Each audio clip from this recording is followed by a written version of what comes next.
بسم الله الرحمن الرحيم. الحمد لله رب العالمين، والصلاة والسلام على سيد الأنبياء والمرسلين محمد بن عبد الله الأمين وعلى آله وأصحابه وأزواجه وذرياته وأهل بيته وسلم تسليما كثيرا كثيرا. أما بعد، أعوذ بالله من الشيطان الرجيم. بسم الله الرحمن الرحيم. لئن شكرتم لأزيدنكم ولئن كفرتم إن عذابي لشديد. محترم بزرگوں اور دوستوں، دینی اور ایمانی بھائیوں، اللہ رب العزت کا شکر ہے، اس کا کرم ہے کہ اس نے ہمیں اپنی بارگاہ میں آنے کی توفیق عطا فرمائی. حضرات، شعبان کا مہینہ شروع ہو گیا ہے اور اس کے بعد رمضان ہے. شعبان کے مہینے کے تعلق سے جناب محمد رسول اللہ صلی اللہ علیہ وسلم نے فرمایا ہے کہ یہ مہینہ میرا ہے، اور رمضان کا مہینہ اللہ نے کہا ہے کہ وہ میرا ہے. اس کا بدلہ، اس کا ثواب اور اس کی تمام ایکٹیویٹی اللہ رب العزت دیتے ہیں. اور شعبان جناب محمد رسول اللہ صلی اللہ علیہ وسلم نے فرمایا میرا مہینہ ہے، یعنی اس میں میں کمر بستہ ہوتا ہوں، تیار ہوتا ہوں تاکہ کسی طریقے سے کوتاہی نہ ہو رمضان کے مہینے. آج 3 تاریخ ہو گئی اور بس 27 دن باقی ہے، 26 دن باقی ہے، اور پھر ایک بہت بڑا مہینہ آپ کی آمد کے لیے تیار ہے. ہم سب اس کا استقبال کریں، لیکن اس سے پہلے ہمیں تیار ہونا ہے، تیاری کرنی ہے. جس طریقے سے گھروں میں شادیاں ہوتی ہیں، کوئی فنکشن ہوتا ہے، کوئی تاریخ رکھی جاتی ہے، تو پہلے سے تیار ہوتا ہے انسان، پہلے سے ذہن بناتا ہے، اور جتنی بھی کوشش ہوتی ہے کہ اس دن اچھے سے اچھا ہو، وہ پہلے سے تیاری کر لیتا ہے تاکہ عین وقت پر جو ہے کوئی پریشانی نہ ہو. خاص طور سے شادی بیاہوں کے موقع پر تو مہینوں پہلے سے تیاری شروع ہو جاتی ہے، خریداری شروع ہو جاتی ہے، تمام چیزیں. انسان جب دنیاوی اعتبار سے چھوٹے سے فنکشن کے لیے کئی مہینے پہلے تیاری شروع کر دیتا ہے، تو پھر ایک مہینہ جو بہت بڑا آ رہا ہے، جو تمام مہینوں کا سردار ہے، جس میں ہر چیز کا ثواب ڈبل نہیں 700 گنا تک دیا جاتا ہے، تو اس کے لیے تیاری نہ کرنا بیوقوفی ہے. اس لیے کہ اس کا ایک ایک لمحہ اور ایک ایک وقت صرف عبادت میں گزرے. یہ تیار ہونا چاہیے انسان کہ اس مہینے کو صرف اور صرف اللہ کی عبادت کے لیے وقف کروں گا، دنیاوی جھمیلوں میں نہیں پڑوں گا، دنیاوی تمام کی تمام جو ذمہ داریاں ہیں اس سے اپنے آپ کو فارغ کر لوں گا. اور یہ فراغت تبھی حاصل ہو سکتی ہے جب پہلے سے وہ تیاری کریں. رمضان کا چاند دکھا اور اب بھاگ رہا ہے، یار یہ لانا تھا، وہ لانا تھا، یہ کرنا تھا، وہ کرنا تھا، اور اسی میں ہی پہلی دوسری تیسری اس کی تراویح چھوٹ گئی، رمضان کے 2 3 روزے چھوٹ گئے. اب پھر وہ کاہل ہو گیا، ارے یار اب تو چھوٹ گیا، اب کیا بتائے گا. اور پھر وہ کاہلانہ زندگی اس میں بھی گزارتا ہے، سستی لاپرواہی کے ساتھ میں رمضان کو بھی گزار دیتا ہے. اس کے ایک ایک لمحے میں وہ ہزاروں کروڑوں نیکیاں جمع کر سکتا تھا، اس کو بھی ضائع کر دیا. اور دنیا کے جھمیلے تو ایسے ہیں، ان سے نکلنا بہت مشکل ہے، کوئی انسان نکل ہی نہیں سکتا. یہ تو ایک ایسی بھول بھلیا ہے دنیا، یا ایک ایسا مکڑی کا جال ہے کہ اس سے نکلنا بہت مشکل ہے. لہذا اپنے آپ کو پہلے سے تیار کریں کہ اگلا ایک مہینہ کسی بھی دنیاوی اعتبار سے نہیں گزاروں گا، صرف اللہ کے لیے وقف کروں گا. تمام ضروریات اور تمام مشغولیات سے فراغت کے بعد صرف اپنے آپ کو تیار کریں کہ وہ ایک مہینہ اللہ کے لیے وقف ہے، پھر دیکھیے سارے انتظامات آپ کے پہلے سے ہو جائیں گے۔ جناب محمد رسول اللہ صلی اللہ علیہ وسلم کے تعلق سے آتا ہے کہ شعبان کے مہینے میں حضرت عائشہ فرماتی ہے کہ ہم لوگوں کو راتوں کو ایک دن جگایا، ایک دن سلا دیا، ایک دن جو ہے روزہ رکھایا، ایک دن جو ہے آپ نے روزہ رکھا، تو یہ مشق کیا کرتے تھے۔ یہ نہیں مثال کے طور پہ آدمی کمزور ہو جاتا ہے، بھوکا رہا تو بی پی گر گیا مثال کے طور پہ، تو پہلے سے ایک ایک دو دو روزے رکھنے سے وہ کمفرٹ محسوس کرتا ہے تاکہ رمضان میں کسی طرح کی کوتاہی نہ ہو۔ تو اس طرح آپ کمر بستہ ہو جاتے تھے، پہلے سے تیار ہوتے تھے، اپنے گھر والوں کو تیار کرتے تھے، کسی بھی طریقے سے وہ مہینہ ہاتھ سے نہ چھوٹنے پائے۔ اور خاص طور سے کہتے ہیں کہ آخر کے 15 دن، شب برات 15 کو ہوگی، 7 مارچ کو ہے انشاءاللہ، کہتے ہیں کہ شب برات کو تو پوری رات ہی عبادت کرتے تھے، اور ساتھ کے ساتھ شب برات کے بعد کے جو دن بچتے تھے ان میں اور زیادہ آپ جو ہے مشقت کرتے تھے، ریاضت کرتے تھے، اللہ کی عبادت میں مشغول ہوتے تھے۔ ایک مہینہ آنے والا ہے، اس کا انتظام پہلے سے تیاری، کمر بستہ، چاقو چوبر، پہلے سے راتوں کو جگنا، نوافل، تلاوت، روزے کی مشق، یہ ساری چیزیں اس لیے کرتے تھے کہ اس مہینے میں کسی طرح کی کوئی لاپرواہی نہ ہو۔ اناڑی ہوتا ہے، سال بھر پورے دن روزے ہی نہیں رکھے، نماز ہی نہیں پڑھی، ایک دم سے کرے گا تو تھک جائے گا، بیمار پڑ جائے گا، اس لیے پہلے سے وہ اس کی عادت بنا لیا کرتے تھے کہ کسی طرح کوئی پریشانی نہ ہو۔ اب ہمارے لیے بھی مہینہ بالکل شعبان کا ہے، اس مہینے میں پہلے سے ہم اپنے تمام جو کام پھیلا کر بیٹھے ہوئے ہیں، اور انسان کی زندگی تو ایسی ہے، یہ دنیا ایسی ہے کہ مشغولیت اتنی زیادہ ہے کہ اس سے نکلنا بہت مشکل ہے، تو اپنے کاموں کو سمیٹیں، اور سمیٹتے ہوئے اس طریقے سے اپنے آپ کو تیار کریں کہ اپنا شیڈول جو ٹائم ٹیبل ہے اس طرح بنائیں کہ ایک رمضان تک آپ ایک مہینے کے لیے تمام کاموں سے فارغ ہو جائیں، اور اگر کام کرنا بھی ہے ہلکا پھلکا کام رکھیں، 1-2 گھنٹے کا کر لیا، لیکن زیادہ تر جو ہے اپنے کاموں کو اللہ کی عبادت میں صرف کریں، تب تو مزہ ہے، ورنہ زندگی تو ایک ایسی زندگی ہے جو چل رہی ہے اور ایک دم ختم، تو اسی میں ہی آپ کو نیکیاں بھی سمیٹنا ہے، اسی میں ہی آپ کو اپنے آخرت کو بھی بنانا ہے، اسی میں ہی آپ کو ساری فکر کرنی ہے کہ کس طریقے سے ہم کو تراویح پڑھنی ہے۔ عام طور پر کیا ہوتا ہے 2-4 دن لوگ پڑھتے ہیں اور اس کے بعد بتائیں طے کریں ابھی سے پورے مہینے تراویح پڑھیں گے، پہلے سے متعین کر لیں، اسی طریقے سے روزے پورے مہینے کے رکھیں گے۔ آج کے نوجوان جو ہمارے ساتھی ہیں روزے نہیں رکھتے، بہت افسوس کی بات ہے، ان کو یہ پتہ ہی نہیں کہ ایک روزہ چھوڑنے کا گناہ کیا ہے۔ اگر ان کو یہ معلوم ہو جائے تو وہ کبھی روزہ نہ چھوڑیں۔ رمضان المبارک کے روزے فرض ہیں، جس طریقے سے نماز آپ سمجھتے ہیں فرض ہے، اسی طرح رمضان کے روزے رکھنا فرض ہے۔ ہمارے نوجوان بھائی دھڑلے سے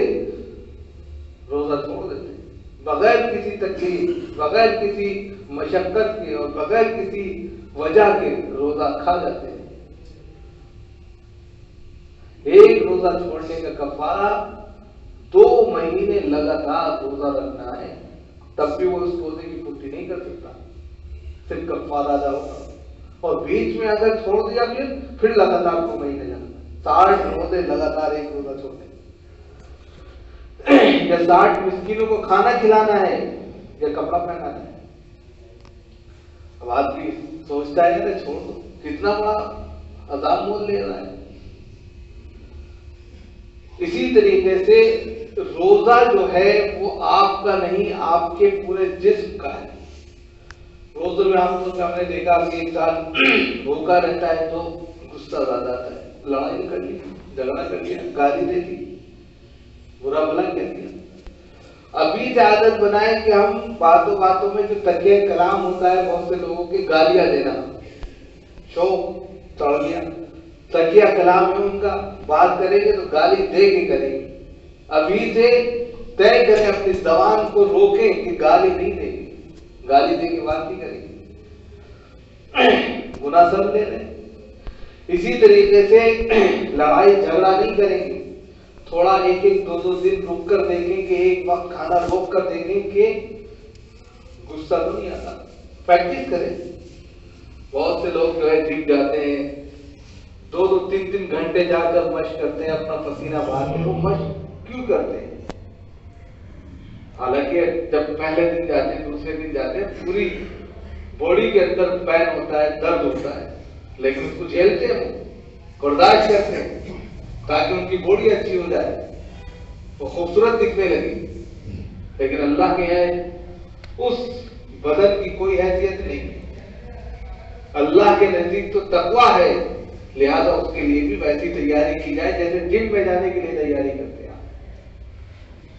اور خاص طور سے ہم نوجوانوں سے اس لیے کہہ رہے ہیں، ہم نے خود دیکھا ہے کہ آج کے وقت میں نوجوان بڑے بزرگوں سے بھی زیادہ روزہ توڑتے ہیں، چھوڑ دیتے ہیں، ان کے اندر روزے کی اہمیت ہی معلوم نہیں، ان کو پتہ ہی نہیں کہ روزہ ہے کیا۔ اور اسی طریقے سے تراویح دو چار دن پڑھتے ہیں اور اس کے بعد غائب ہو جاتے ہیں، تراویح نہیں پڑھتے ہو، رمضان کو بھی عام دنوں کی طرح گزارنے لگتے ہیں، تو یہ غلط بات ہے۔ زیادہ سے زیادہ تلاوت کریں، مناجات کریں، تسبیحات پڑھیں، استغفار پڑھیں،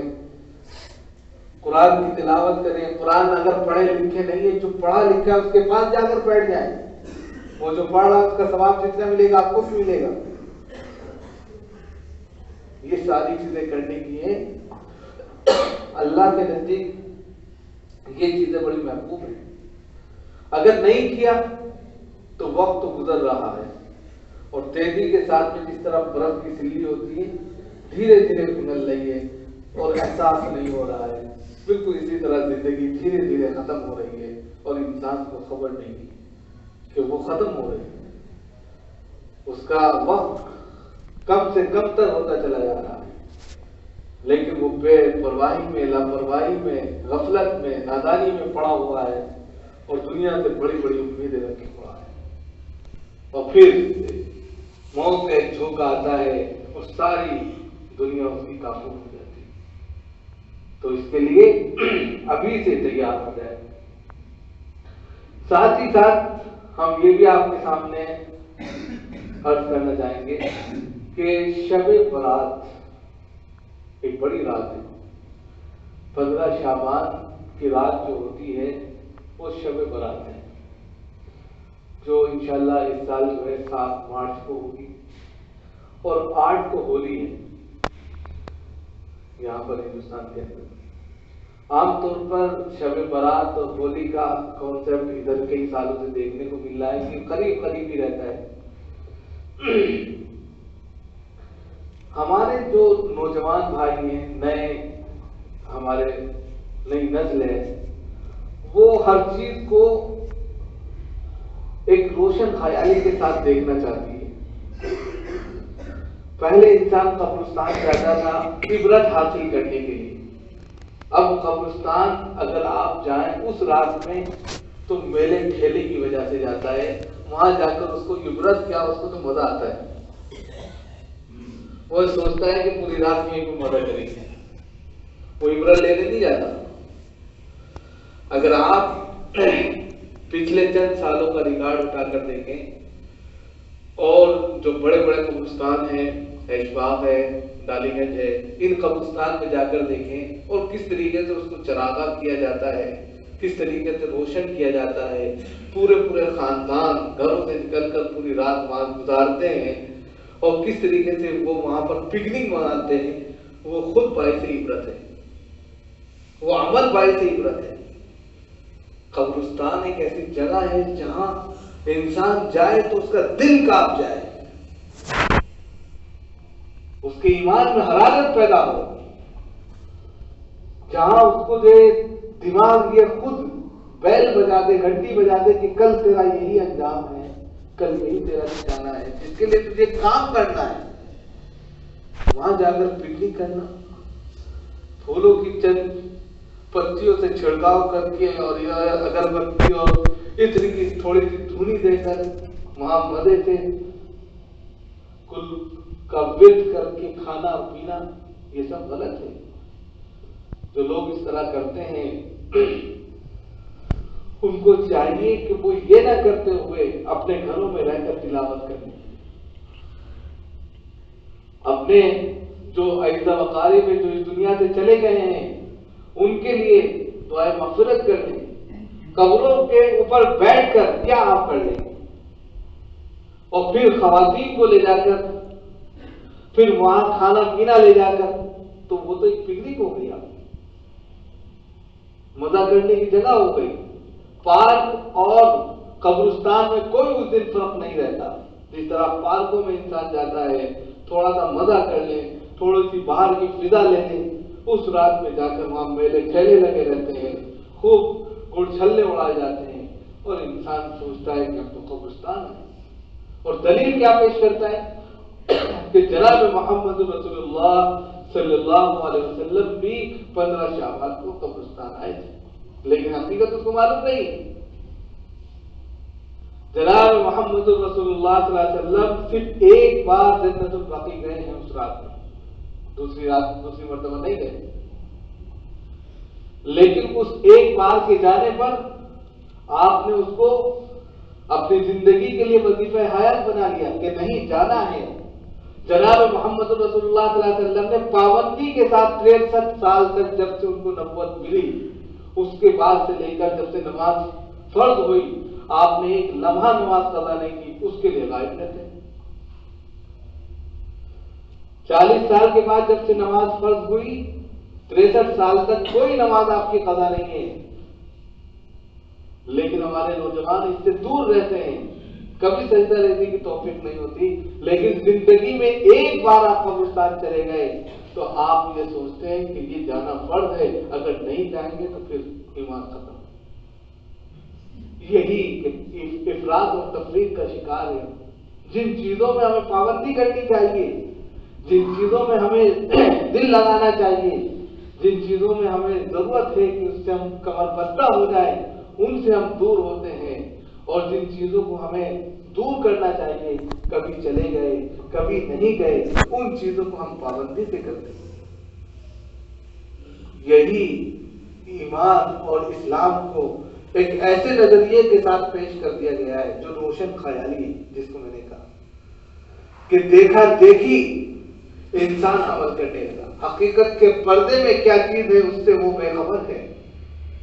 اور وہ سوچ رہا ہے، اور شیطان اس کے سامنے